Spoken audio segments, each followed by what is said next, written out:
Que bom que Deus nos traz aqui à casa dele para juntos o adorarmos em espírito e em verdade.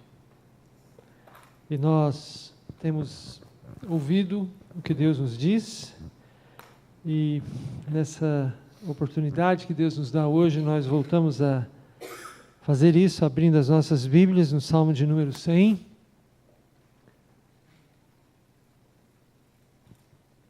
E juntos nós vamos ler esse texto. Eu convido você a ficar em pé para fazermos uma leitura em conjunto. Esse texto que nos convida e nos dá os motivos para o nosso louvor. Vamos ler juntos? Celebrai com júbilo ao Senhor todas as terras. Servi ao Senhor com alegria. Apresentai-vos diante dele com cântico. Sabei que o Senhor é Deus. Foi ele quem nos fez e dele somos.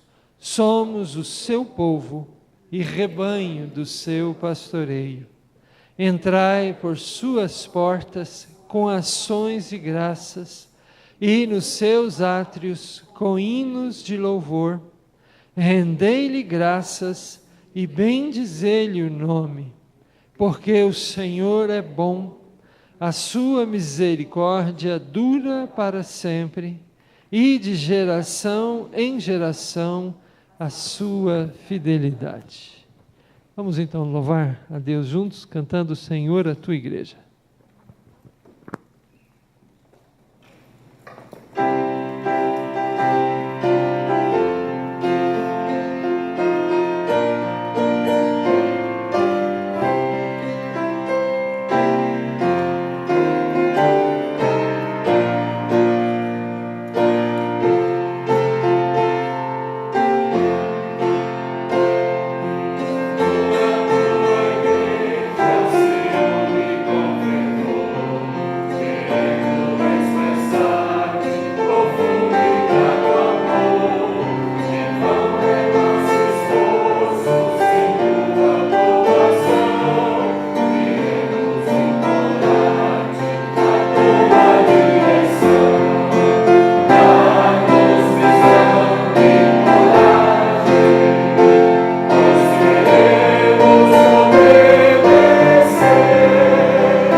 Vamos falar com Deus e eu vou convidar o nosso irmão Manuel. Você pode, Manuel, nos dirigir numa oração audível, por favor?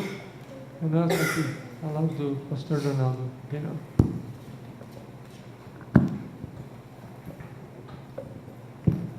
Bondoso e eterno Pai, nós te agradecemos, Senhor Deus, estamos alegres porque estamos na tua casa nessa noite para te louvar, para te adorar, Senhor Deus, para te agradecer por tudo aquilo que o Senhor tem feito nas nossas vidas, Senhor Deus. Te agradecemos por cada pessoa que aqui está, Senhor Deus, para que esteja aqui para te adorar, Senhor Deus. Te pedimos, Senhor, que o Senhor venha estar conosco, com o teu Espírito Santo nos abençoando, nos orientando, para que tudo que nós fizermos aqui seja do teu agrado, Senhor. Nós te agradecemos porque nós podemos estar na tua casa livremente, Senhor, e nessa noite, Senhor, esperamos que o Senhor aceite, Senhor, o nosso louvor, a nossa adoração. Perdoa nossas faltas, nossos pecados, Senhor Deus, que a nossa oração possa chegar até o teu trono de graça e que o Senhor possa atendê-la de acordo com a tua vontade, não com a nossa, Senhor Deus. Nós te pedimos todas essas bênçãos, não é porque nós merecemos nada de Ti, mas nós te agradecemos no nome santo de Jesus, a quem nós oramos nesse instante, Senhor. Amém. Amém. Por favor, queira se sentar? Nós voltamos a abrir as nossas Bíblias, agora no primeiro livro das Crônicas, no capítulo 29.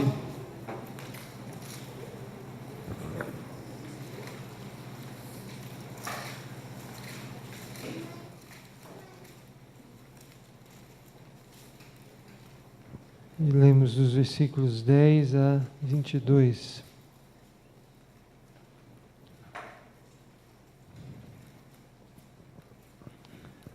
Vamos fazer uma leitura alternada, então.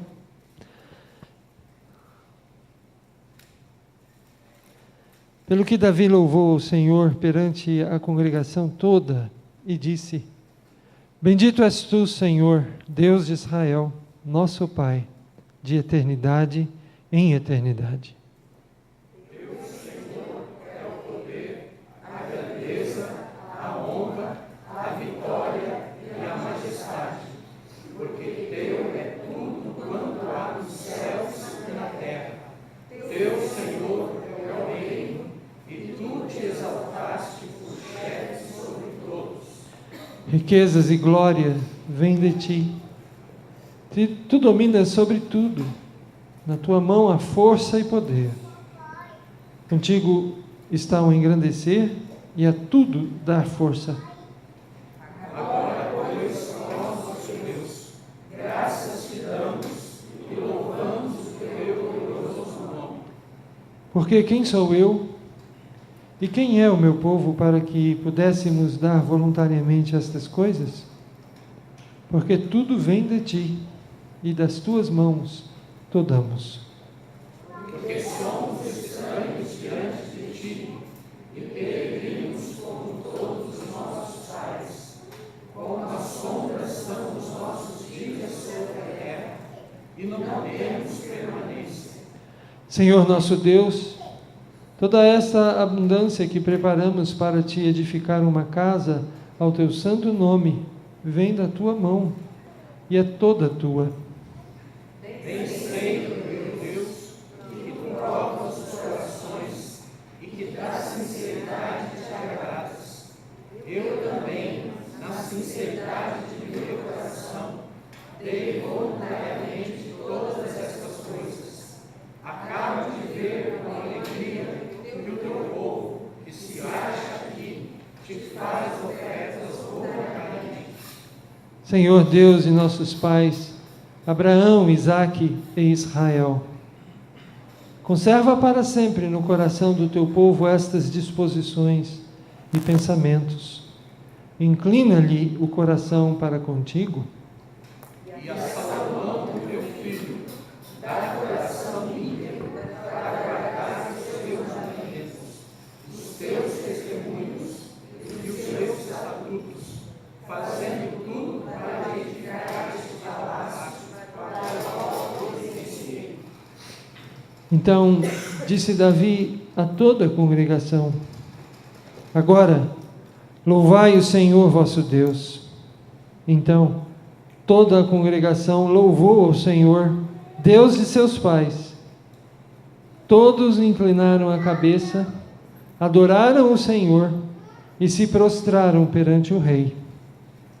Ao outro dia, trouxeram sacrifícios ao Senhor e lhe ofereceram holocaustos de 1000 bezerros, 1000 carneiros, 1000 cordeiros, com as suas libações, sacrifícios em abundância por todo Israel. Comeram e beberam naquele dia perante o Senhor com grande regozijo.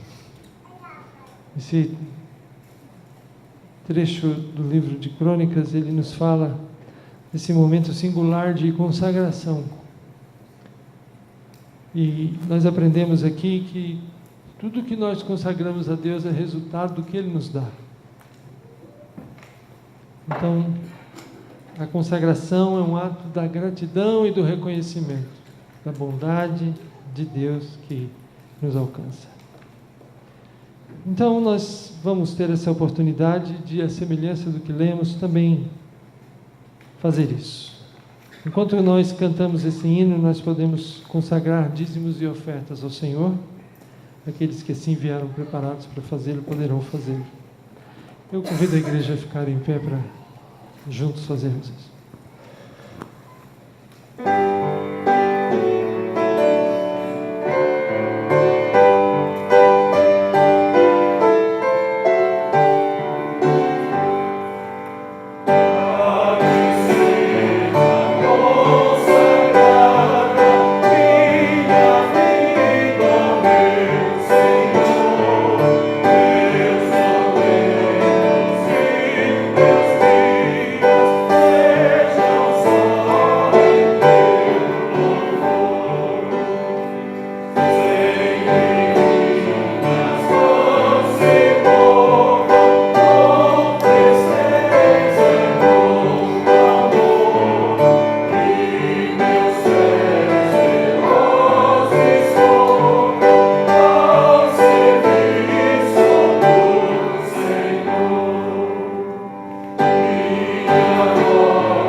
Antes de nos assentarmos, vamos nos acolher, vamos virar aí para o lado, para a pessoa que Deus trouxe e que está aqui conosco, nos cumprimentar no Senhor. E nós damos uma palavra a você que através da internet participa conosco desse culto. Que Deus abençoe sua vida pronta e ricamente aí onde você está. E a igreja tem suas portas abertas para recebê-lo aqui.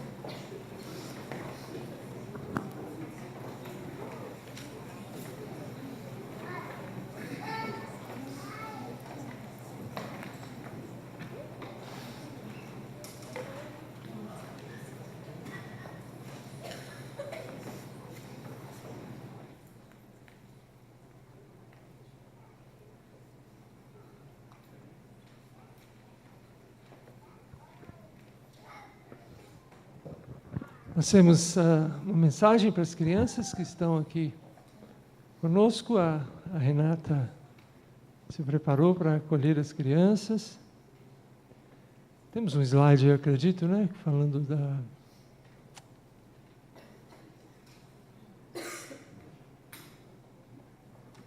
Bom, Renato, não sei se você se lembra... está aí. De 4 a 11 anos, né? Culto vespertino. Então, as crianças dessa faixa etária podem vir aqui. Por causa do feriado aí que a gente está vivendo, a gente vai unificar aí as idades que, em geral, a gente separa.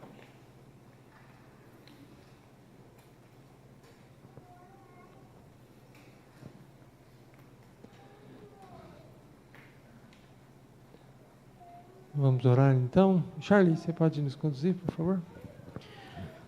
Amado Deus, eterno Pai, te damos graças a Deus por mais um dia de vida. Te agradecemos, ó Deus, pelas bênçãos recebidas, pelas orações atendidas. Te agradecemos, ó Deus, por tudo aquilo que o Senhor fez, por tudo aquilo que o Senhor faz, por tudo aquilo que o Senhor fará por nós. Obrigado pelo seu amor, pelo seu cuidado, porque sabemos que o Senhor não nos abandona, que o Senhor nos sustenta, e sabemos que o Senhor está no controle de todas as coisas. Abençoe, ó Deus, os dízimos e as ofertas, que eles sejam usados para a honra e glória do seu nome. Abençoe a palavra de hoje, a palavra dos pequenos, e que o Senhor também abençoe, ó Deus, aqueles que estão em viagem, no acampamento, que o Senhor possa trazê-los na tua mão abençoada, Senhor. Fique conosco, perdoa os nossos pecados, livra-nos do mal, e ao final deste culto, que o Senhor nos leve na tua companhia. Em Cristo é que oramos agradecidos. Amém. Amém.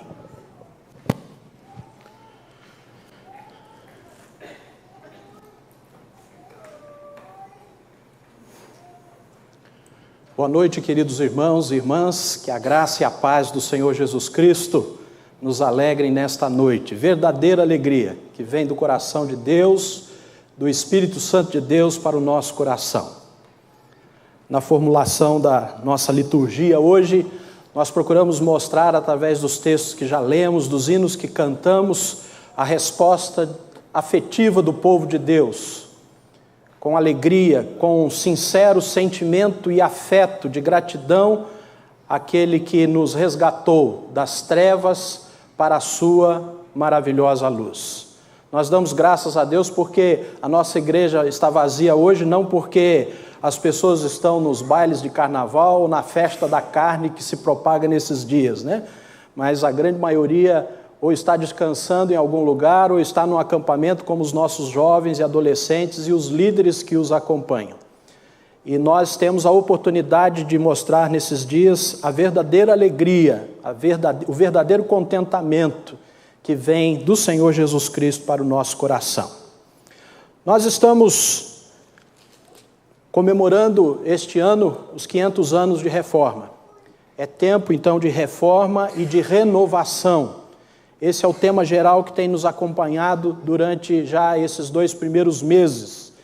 E esse mês de fevereiro nós estamos terminando essa ênfase, amando ao Senhor de todo o nosso coração, de toda a nossa alma, de toda a nossa força. Isso diz que nós devemos servir ao Senhor com fervor, com alegria, com dedicação, com entusiasmo. Esse texto nos mostra isso. As pregações que ouvimos certamente nos tocam nesse sentido.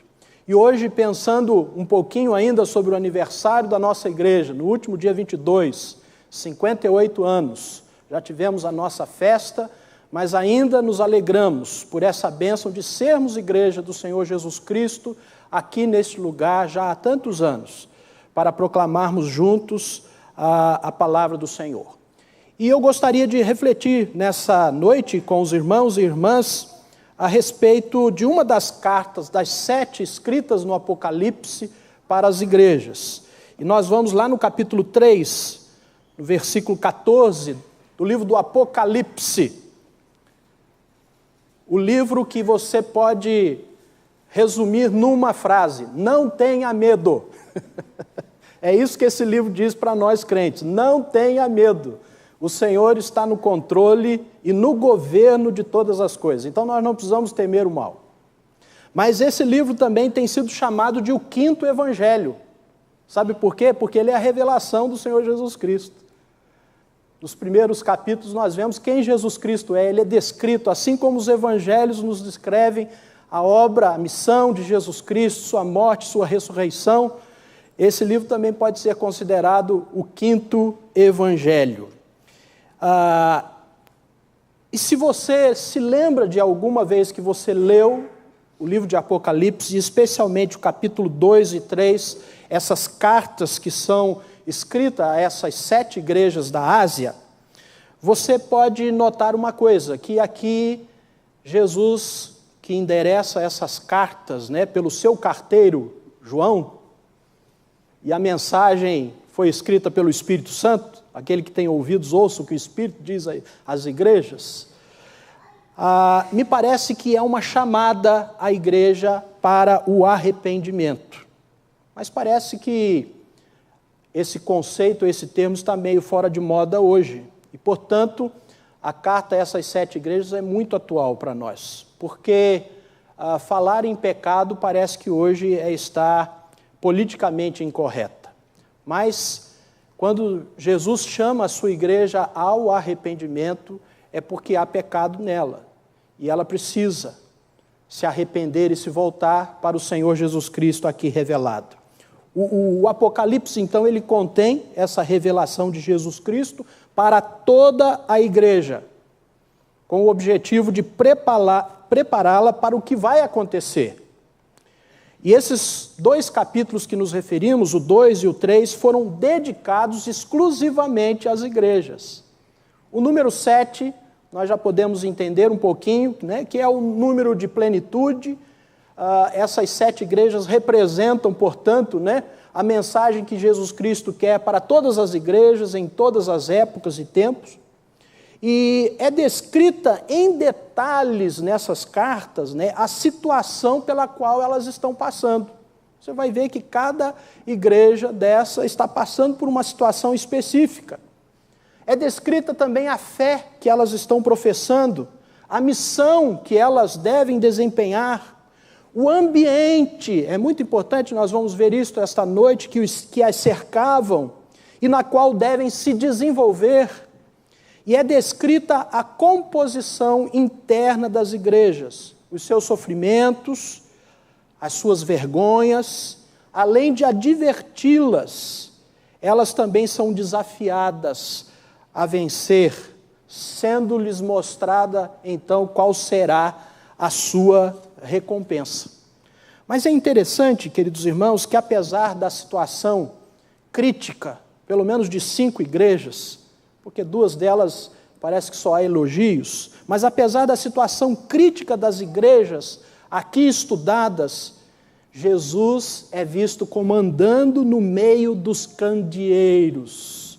E ele sustenta as 7 estrelas. As 7 estrelas são os anjos das igrejas e os candeeiros são as igrejas.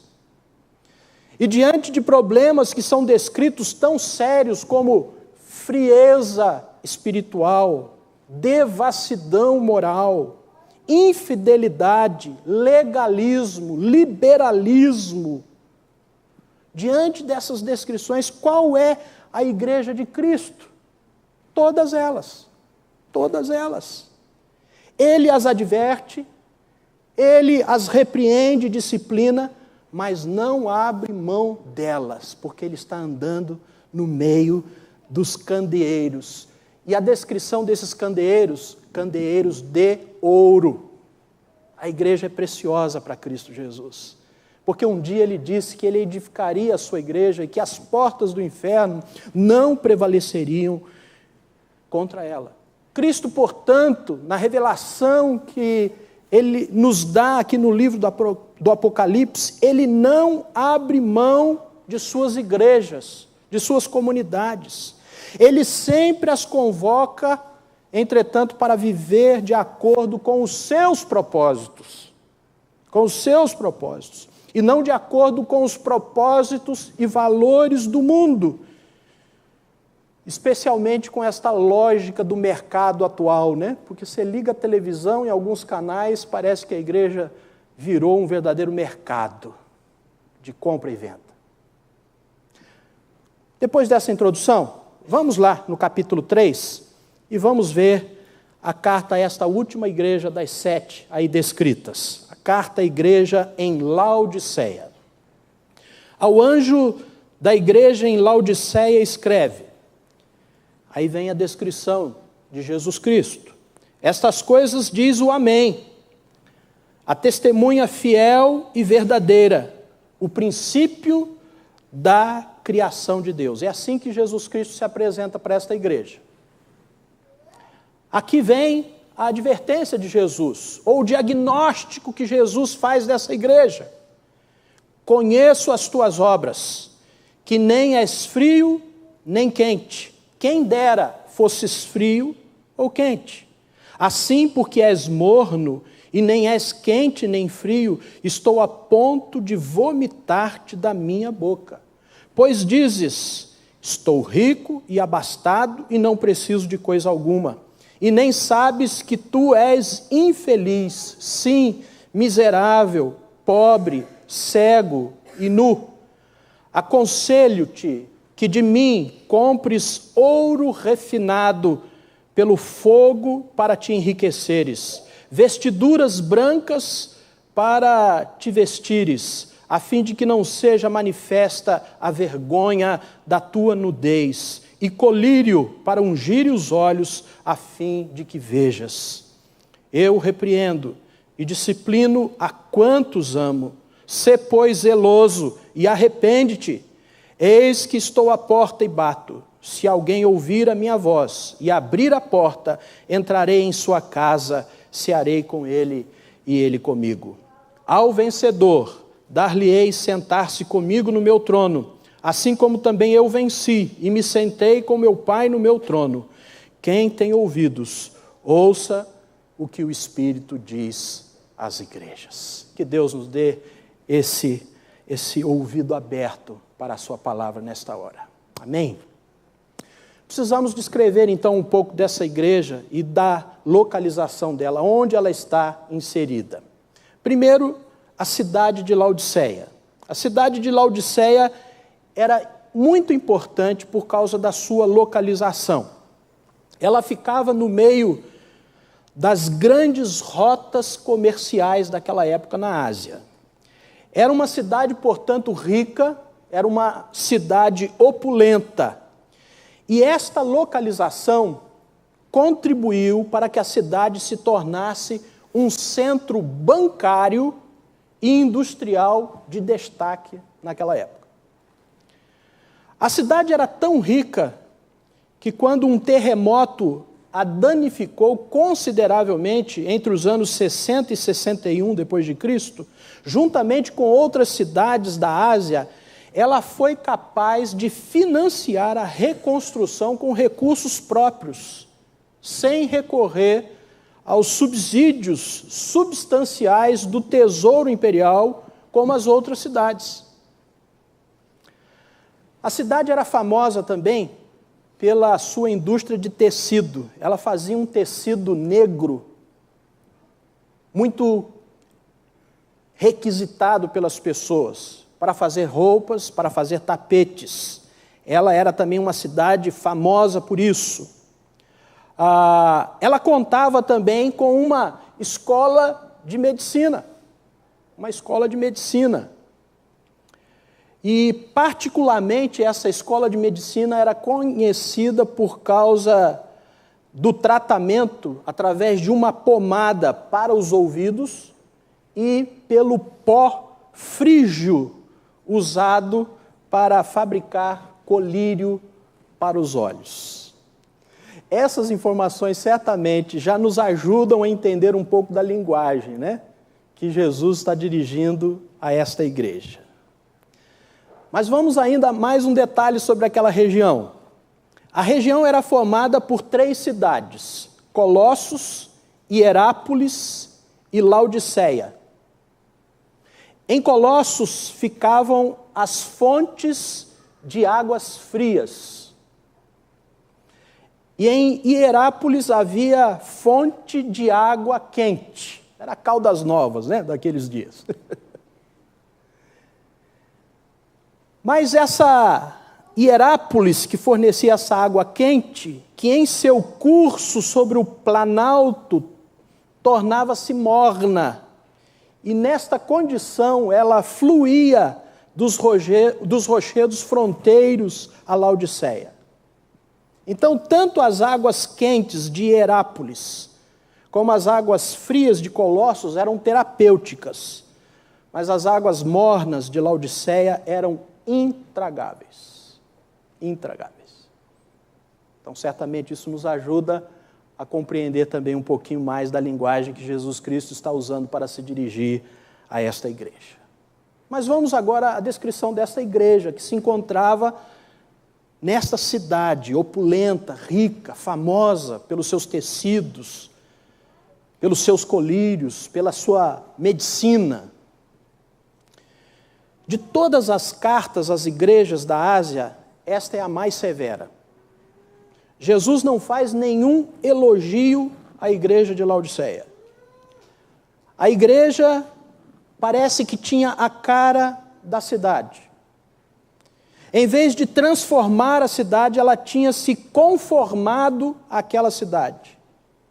E por isso os crentes eram apáticos, sem entusiasmo, débeis, sempre prontos a comprometerem-se não com Cristo, mas com o mundo. Eles eram, portanto, descuidados. E isso porque eles pensavam que todos eles eram pessoas boas. E eles estavam satisfeitos com a sua vida espiritual, morna, daquele jeito. A igreja de Laodiceia é a igreja popular. É a igreja satisfeita com a sua prosperidade, orgulhosa de sua riqueza e sem nenhuma preocupação de transigir com o mundo, mas pelo contrário, de assimilar o padrão do mundo. Então essa é a descrição da cidade e essa é um pouco a descrição daquela igreja que vem a partir do diagnóstico que Cristo faz dela e que nós vamos ver agora um pouquinho mais. O Cristo que está no meio dos candeeiros e anda no meio dos candeeiros, sonda então a igreja de Laodiceia. Ele conhece muito bem aquela igreja. A igreja não se conhece bem, mas Jesus Cristo a conhece muito bem. E ele chega ao seguinte diagnóstico daquela igreja. A igreja tinha perdido o seu vigor, o seu fervor. Ela não era fervente para Cristo, mas para o mundo. Ela havia perdido também os seus valores, a sua visão e as suas vestimentas santas. Jesus identificou a falta, então, de fervor espiritual naquela igreja. Conheço as tuas obras, que nem és frio nem quente. Quem dera fosses frio ou quente. Na visão cristã que nós temos das Escrituras, há 3 temperaturas espirituais. Um coração ardente, como aqueles dos 2 discípulos no caminho de Emaús, ouvindo Jesus Cristo, e o coração ardia. Um coração frio, como muitos dos fariseus, incrédulos, ou um coração morno, como é demonstrado aqui por esta igreja. Agora, uma coisa muito interessante, nada se informa sobre tentação naquela igreja, perseguição, negação, ou apostasia, ou abalos naquela igreja. Vocês notaram por esta leitura que fizemos? Nada dessas coisas parece que afetavam aquela igreja. O problema da igreja de Laodiceia não era teológico e nem moral. Não havia falsos mestres que estão sendo denunciados, nem heresias. Não havia pecado de imoralidade, nem engano. Não há na carta menção de hereges, malfeitores, perseguidores. Mas o que faltava àquela igreja era fervor espiritual. Era o que faltava e está sendo denunciado através desse diagnóstico que Cristo faz dela. O problema da igreja, então, não era heresia, era apatia. Já perceberam como muitos, hoje em dia, principalmente nós reformados, e presbiterianos, fugimos do fervor com medo do fanatismo? Mas fervor não é o mesmo que fanatismo. Fanatismo é um fervor irracional e estúpido. É um entrechoque do coração com a mente. Jonathan Edwards disse que precisamos ter luz na mente e fogo no coração.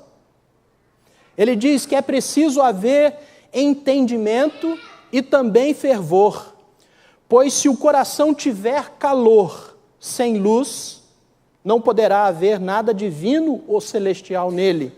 Por outro lado, a luz sem calor, uma mente repleta de noções e especulações, com o coração frio e indiferente, também não terá nada de divino. Muitos crentes têm medo do entusiasmo, mas entusiasmo é parte essencial do cristianismo. Servir ao Senhor com alegria, apresentai-vos diante dele com cântico. A Bíblia está repleta de falar do fervor espiritual, da ação de entusiasmo do povo de Deus, da igreja de Deus. Não podemos ter medo das emoções, mas sim do emocionalismo. Uma pessoa morna é aquela que há um contraste entre o que diz e o que pensa ser, de um lado, e o que ela realmente é, de outro lado.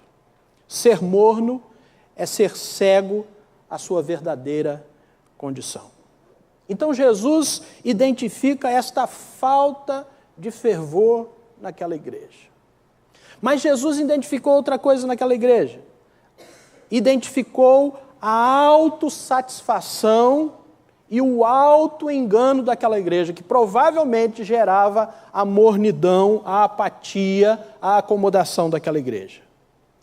Laodiceia se considerava rica, mas era pobre. Sardes se considerava viva, mas estava morta. Esmirna se considerava pobre, mas era rica. Filadélfia tinha pouca força, mas Jesus colocara diante dela uma porta aberta. O fariseu deu graças a Deus por não ser como os demais homens. Muitos, no dia do juízo, vão estar enganados. A igreja era morna devido à ilusão que alimentava a respeito de si mesma. A igreja disse: não preciso de coisa alguma. A igreja de Laodiceia era morna em seu amor a Cristo, mas amava o dinheiro, a riqueza. O amor ao dinheiro traz uma falsa segurança e uma falsa autossatisfação. A igreja não tinha consciência da sua condição. O versículo 17 diz que ela estava orgulhosa do seu ouro, ela estava orgulhosa das suas roupas, ela estava orgulhosa da sua tecnologia, do seu colírio, mas era pobre, nua e cega. Mas eles diziam: eu sou rico e abastado e não preciso de coisa alguma. Aqui é bom lembrar, né, que aquela cidade era um poderoso centro médico, bancário, comercial. Será que a cidade estava influenciando a igreja? O orgulho da cidade de Laodiceia parece que era contagioso. E os cristãos contraíram esta epidemia. Os membros da igreja se tornaram convencidos e vaidosos. Eles achavam que estavam indo maravilhosamente bem em sua vida religiosa. Mas Cristo teve de acusá-los de cegos e mendigos nus. Mendigos apesar da sua rica economia, cegos apesar de seus pós frígios e nus apesar das suas fábricas de tecidos tão famosos. São mendigos porque não têm como comprar o perdão dos seus pecados. São nus porque não têm roupas adequadas para se apresentarem diante de Deus. São cegos porque não conseguem enxergar a sua pobreza espiritual. Esta é a descrição que Jesus faz daquela igreja. E o mais sério aqui é que Jesus revelou que um crente morno, em vez de ser o seu prazer, lhe provoca náuseas. Isto é muito sério, queridos irmãos. E nós precisamos analisar a nossa vida diante dessa descrição que nos é feita na palavra. Mas Jesus Cristo faz um apelo a esta igreja. Ele não só a repreende severamente e veementemente, mas Jesus Cristo faz um apelo àquela igreja. E é interessante, veja o versículo 18. Aconselho-te. Aconselho-te. Cristo parece que prefere dar conselhos do que ordens, apesar dele possuir todo o poder. Ele sendo o soberano do céu e da terra, criador do universo, tendo incontáveis galáxias e estrelas na ponta dos seus dedos, tendo o direito de emitir ordens para que lhe obedeçamos, ele preferiu dar conselhos. Ele poderia ordenar, mas ele prefere aconselhar. E no seu conselho ele diz que a suficiência está nele. A igreja se julgava autossuficiente, mas os crentes deveriam encontrar a sua suficiência em Cristo. Aconselho-te que compres de mim. Nós temos que entender a linguagem que Jesus está usando aqui, né? Porque senão, fala assim, pastor, o senhor falou no início, né, que Jesus está repreendendo essa mercadologia que às vezes existe nas igrejas atuais. Mas veja a linguagem que Jesus usa para se relacionar com aquela igreja impregnada do mundo, dos conceitos do mundo. Aconselho-te que compres de mim. Nós não podemos perder esta ênfase que está posta nas palavras de mim, porque isso estava acima de tudo o que os laodicenses tinham de aprender, porque eles se consideravam o quê? Autossuficientes, mas eles deveriam humildemente encontrar a sua suficiência em Cristo Jesus. Eles estavam dizendo, não preciso de nada, mas eles deveriam chegar a admitir que sua necessidade era grande e que somente Cristo poderia satisfazê-la, somente Cristo poderia supri-los. Eles diziam, estou rico, adquiri riquezas, não preciso de nada. Mas Jesus Cristo tinha que humilhar aquele orgulhoso pronome pessoal, atirá-lo ao pó e dizer, é de mim que vem a sua salvação. Ele poderia ter ecoado as palavras de Deus a Efraim, de mim se acha o teu fruto, ou a sua própria afirmação aos 12, sem mim nada podeis fazer. Mas não. Eles preferiam dizer, Jesus, nós não precisamos do Senhor porque nós temos tudo. Mas por que ele recomenda aos laodicenses a comprar dele? Pode a salvação ser comprada? Claro que não. Certamente que não. Ela é uma dádiva a nós porque nós fomos comprados por Cristo sobre a cruz. O seu convite, compre de mim, não deve ser interpretado literalmente. Jesus Cristo está aqui indubitavelmente usando a linguagem apropriada àquela mentalidade comercial dos laodicenses. Cristo está se comparando aqui a um mercador que visita a cidade para vender as suas mercadorias e entra em concorrência com os outros vendedores daquela cidade. Aconselho-os a abandonar os seus antigos vendedores, diz o mercador divino, e vir negociar comigo.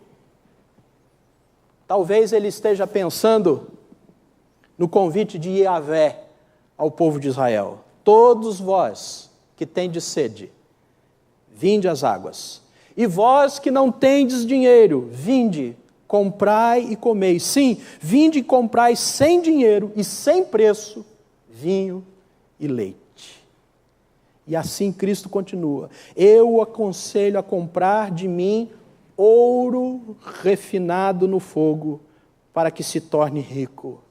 Roupas brancas para vestir, para cobrir a sua vergonhosa nudez, e colírio para ungir os seus olhos, a fim de que você veja. Aqui há boas novas, queridos irmãos, para nós e para aquela igreja, para aqueles pedintes nus e cegos. Eles são pobres, mas Cristo tem ouro. Eles são nus, mas Cristo tem roupa. Eles são cegos, mas Cristo tem colírio para fazê-los enxergar. O Senhor Jesus Cristo os está admoestando com amor. Cristo chama aquela igreja a uma mudança de vida. Eu disciplino e repreendo a quantos amo. Sê, pois, zeloso e arrepende-te. Cristo não desiste da sua igreja. Apesar da sua condição, Ele a ama. Antes de revelar o seu juízo, vomitar da sua boca, Ele demonstra a sua misericórdia. Repreendo e disciplino aqueles que amo. A base da disciplina do Senhor é esta, é o amor. Porque Ele ama, Ele nos disciplina.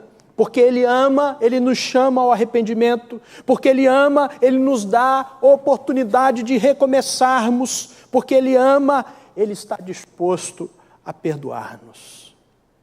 Arrepender-se é dar as costas a esse cristianismo de aparência, de faz de conta, de mornidão e de se consagrar fervorosamente ao Senhor. E por isso Cristo convida esta igreja a uma relação de intimidade com Ele. Talvez um dos textos mais conhecidos do Apocalipse seja esse, ou talvez da Bíblia. Eis que estou à porta e bato. Se alguém ouvir a minha voz e abrir a porta, eu entrarei em sua casa, cearei com ele e ele comigo. Mas veja que esse versículo mostra uma triste situação. Cristo, o Senhor da igreja, está do lado de fora. A igreja não tem comunhão com Ele. Mas este é um convite pessoal. A salvação é uma questão totalmente pessoal. Enquanto muitos batiam a porta no rosto de Jesus, outros são convidados por Ele. Cristo vem visitar-nos. Ele coloca-se em frente à porta do nosso coração. Ele bate, Ele deseja entrar. É uma visita do amado da nossa alma. É uma decisão pessoal. Eis que estou à porta e bato. Se alguém abrir a porta, eu entrarei. E Jesus continua batendo a porta de muitos corações. Ele bate através das circunstâncias, Ele chama através da sua palavra, Ele chama essas 7 igrejas, quem tem ouvidos ouça. E embora Cristo tenha todas as chaves, Ele prefere bater a porta. A porta, a famosa pintura de Roman Hunt, apresenta Cristo batendo a porta, mas a porta não tinha maçaneta do lado de fora. Aqui nós vemos uma mostra sublime da soberania de Cristo e da responsabilidade humana. E vemos aqui a insistência de Jesus, estou à porta e bato. E de que maneira Ele bate? Através das Escrituras, através de um sermão, de um hino, através de situações difíceis como uma doença. É preciso ouvir a voz de Jesus. E esse é um convite para cear. Que Ele nos convide, a vir e cear com Ele já é uma honra muito grande, demasiada para nós. Mas que Ele queira participar da nossa humilde mesa e cear conosco é tão admirável, queridos irmãos, que ultrapassa a nossa compreensão finita. Ele quer entrar para cear conosco. Não somos dignos de que Ele fique embaixo do nosso teto e Ele ainda vai sentar-se à nossa mesa. A figura de Jesus com os 2 discípulos no caminho de Emaús mostra grandemente isso.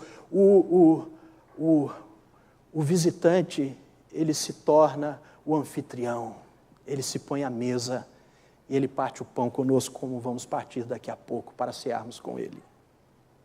Ele é o Senhor da casa. Ele exerce a sua soberania nas nossas vidas. Se Ele entra para proporcionar sua salvação, entra também para receber a nossa submissão. Sua entrada é uma ocupação. Ele entra para assumir o controle. Nenhum compartimento pode ser fechado a Ele. Ele nos dominou. Ele é o Senhor da casa. A sua bandeira deve tremular em nosso telhado. É isto que significa ser comprometido, estar comprometido com Cristo e se submeter fervorosamente a Ele. Mas qual é a promessa que Cristo faz a essa igreja? E antes de vermos a promessa que Cristo faz à igreja, precisamos lembrar que Ele tem competência para fazer esta promessa. Nós não tocamos aqui na maneira como Jesus se apresenta a esta igreja, mas Cristo é o Amém e a testemunha fiel e verdadeira. Para uma igreja marcada pelo ceticismo, incredulidade, tolerância, Jesus se apresenta como o Amém. Ou seja, Ele é a verdade, Ele fala a verdade e Ele dá testemunho da verdade. Então a promessa que Ele vai fazer é confiável, porque o diagnóstico que Ele fez daquela igreja também é verdadeiro. E porque é verdadeiro, o seu apelo deve ser levado a sério. E as suas promessas são confiáveis. Em face da vida morna e indiferente daquela igreja, Jesus é a verdade absoluta que tudo vê, tudo sonda, tudo conhece. E Ele cumpre o que diz. Ele nunca é inconstante. Ele é absolutamente consistente. Para uma igreja morna, inconstante, Cristo se apresenta como aquele que é preciso, que é confiável. É assim que Ele se apresenta a nós por meio da sua palavra. Mas Jesus, Ele mostra que tem autoridade para tornar a promessa realidade, porque Cristo é o princípio da criação de Deus. Em face da vida caótica daquela igreja, Jesus é aquele que é a origem da criação. Como Ele deu ordem ao caos do universo, Ele pode arrancar a igreja do caos espiritual. Jesus tem poder para conduzir, então, os vencedores ao trono da sua glória, que é a promessa que Ele faz. Ao vencedor, dar-lhe-ei sentar-se comigo no meu trono, assim como também eu venci e me sentei com meu Pai no seu trono. Quando Cristo entra em nossa casa, nós recebemos a riqueza, ou as riquezas do seu reino. Recebemos vestes brancas de justiça, nossos olhos são abertos, temos a alegria da comunhão com o Filho de Deus, mas temos também a promessa que excede em glória a todas as outras promessas ao vencedor. Reinaremos com Ele, assentaremos em tronos com Ele. Um trono é símbolo de conquista e autoridade. A comunhão da mesa secreta, eis que estou à porta e bato, é transformada em uma comunhão de trono pública por Jesus Cristo na sua vinda. Como Cristo participa do trono do Pai, também nós participaremos do trono de Cristo. Quando recebemos Cristo à nossa mesa, recebemos a promessa de sentarmos com Ele em seu trono. Terminando, queridos irmãos, o último versículo do capítulo diz: aquele que tem ouvidos, ouça o que o Espírito diz às igrejas. Essas palavras são repetidas sem alteração como pós-escrito de cada carta. Elas são a reiteração de uma expressão característica que Jesus usou durante o seu ministério público. Aquele que tem ouvidos para ouvir, ouça, né? Várias vezes Jesus falava isso. A frase no Apocalipse é quase idêntica e somente acrescenta o que o Espírito diz às igrejas. As cartas são ditadas por Cristo, mas a mensagem é a palavra do Espírito. Ele que falou por meio dos profetas nos tempos antigos e por meio dos apóstolos na revelação do Novo Testamento, é agora o agente da mensagem do Filho às igrejas. Essas palavras são confiáveis, porque elas foram ditadas pelo Senhor Jesus Cristo. foram transmitidas pelo Espírito Santo a homens que se tornaram seus carteiros para entregar esta mensagem divina. Queridos irmãos, a riqueza da igreja não está em seus bens materiais, mas em sua comunhão fervorosa com o Senhor Jesus. Deus resiste aos soberbos e arrogantes, mas dá graça aos humildes. O Senhor Jesus não desistiu da sua igreja. Ele a aconselha a buscar um avivamento para sair da mornidão nauseante que causa a ninguém mais nem menos do que o Senhor Jesus Cristo. Que Ele tenha misericórdia de nós, que ao estudarmos esta carta por um pouco nesta noite, nós peçamos ao Espírito Santo, principalmente nesta noite, que sonda, que conhece os nossos corações, para que Ele nos avive, para que Ele nos tire da frieza ou da mornidão, que Ele faça arder os nossos corações, para servi-lo com amor, com dedicação, com toda a nossa força, com todo o nosso empenho, com toda a sabedoria que Ele tem nos dado. Que o Senhor assim nos abençoe. Amém? Nós vamos nos preparar para a ceia do Senhor, cantando esse hino que eu resgatei aí pensando na mensagem. Aviva no Senhor. Vamos fazer deste hino uma oração, pedindo que Ele nos dê fervor. E vamos selar nesta noite esse desejo, participando da mesa que o Senhor Jesus nos convida a participar dela, a cear com Ele. Mas pensando, Senhor, entra lá na minha casa, que nenhum compartimento da minha casa, da minha vida, o Senhor não esteja no controle e na direção. Faz de mim um servo dedicado, uma serva dedicada ao Senhor. Vamos nos colocar de pé e vamos louvar ao Senhor com este hino.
Por favor, queiram se sentar. Nós vamos participar da mesa do Senhor. E eu convido o Márcio, que eu estou vendo aqui, de presbítero da igreja. Temos o Márcio, está aqui com a gente hoje.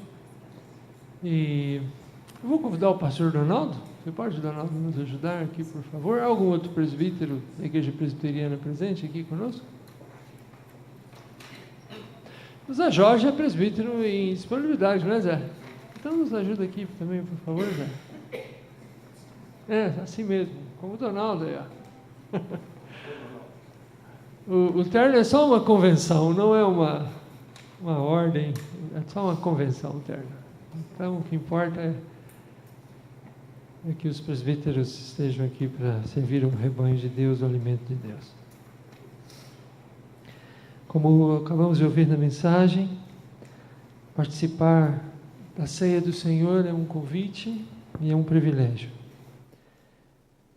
E esses elementos que Jesus escolheu estão aqui para nos lembrar que Ele ofereceu a si mesmo, seu corpo foi traspassado, foi moído, foi penalizado, foi torturado, e Ele sofreu a excruciante dor daquela cruz. E o seu sangue,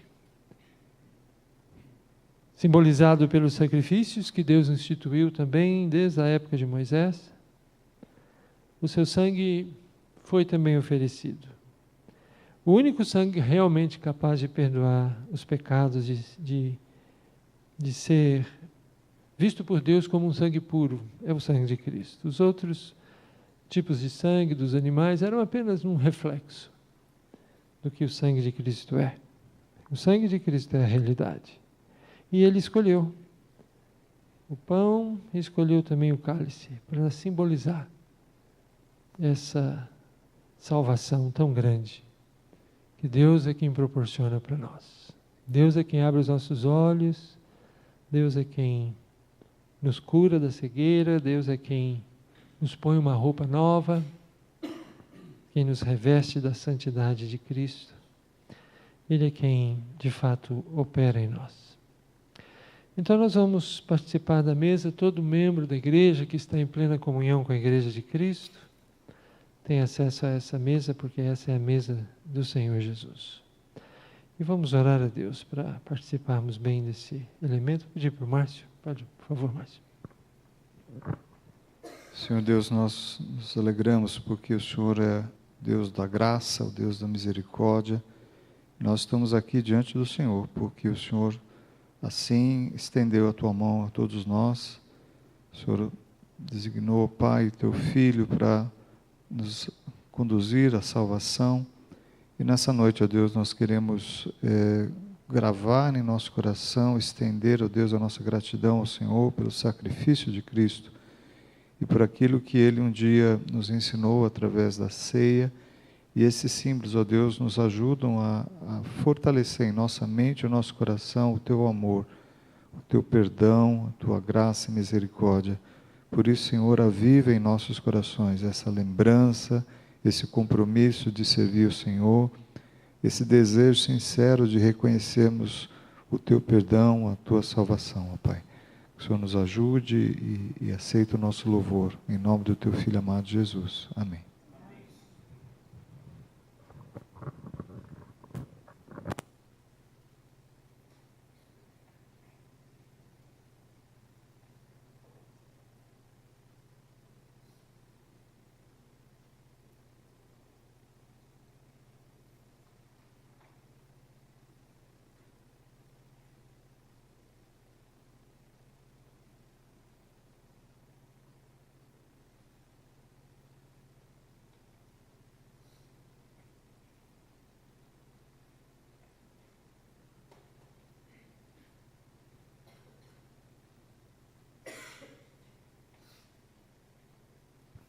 Nós temos aqui um elemento sem glúten. Alguém precisa participar da ceia com esse elemento sem glúten? É só sinalizar com a mão que nós entregamos. Então, creio que todos podem participar com o elemento normal.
Então o Senhor Jesus tomou o pão, deu graças ao Pai, o repartiu com os discípulos, como fazemos aqui. E o que ele disse, ele nos diz agora: isto é o meu corpo, oferecido em vosso favor, partido em vosso favor. Tomai, comei-o. Fazei isto em memória de mim.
O Senhor Jesus também tomou o cálice e nos diz: este cálice é a nova aliança no meu sangue, tomai e bebei-o, fazei isto em memória de mim.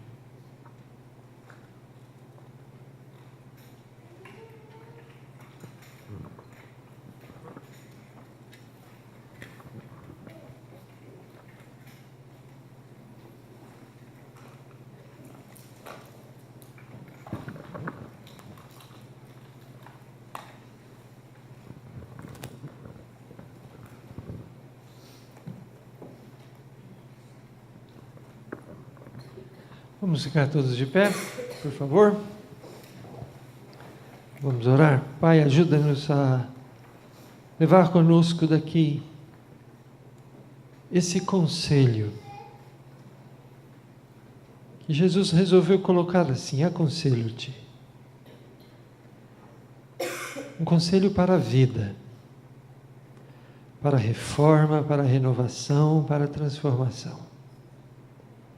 Esse conselho de amor, esse conselho de quem pode mandar, que tem toda a autoridade, que sabe de todas as coisas, mas que nos atrai, mas que nos convida, mas que estende a mão e bate à nossa porta. Ó Deus, que de fato tenhamos ouvidos para ouvir esse conselho. E compreendamos como essa verdade pode realmente transformar a nossa vida. Nos levar, ó Deus, para dimensões e realidades que apenas aquele que abre a porta consegue compreender e experimentar. Senhor, nessa noite especialmente nós consagramos ao Senhor as nossas vidas. Pedimos que saímos daqui acompanhados desse fervor que o Senhor Jesus Cristo é capaz de produzir em nossas vidas. Irmãos, que a graça do Senhor Jesus, que o amor de Deus o Pai e que a comunhão do Espírito Santo repouse e permaneça sobre cada um de vós, para a glória do Deus bendito e trino e eterno. Amém.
Esses dias de feriado, os nossos adolescentes e jovens estão acampados, meditando na palavra de Deus, crescendo espiritualmente.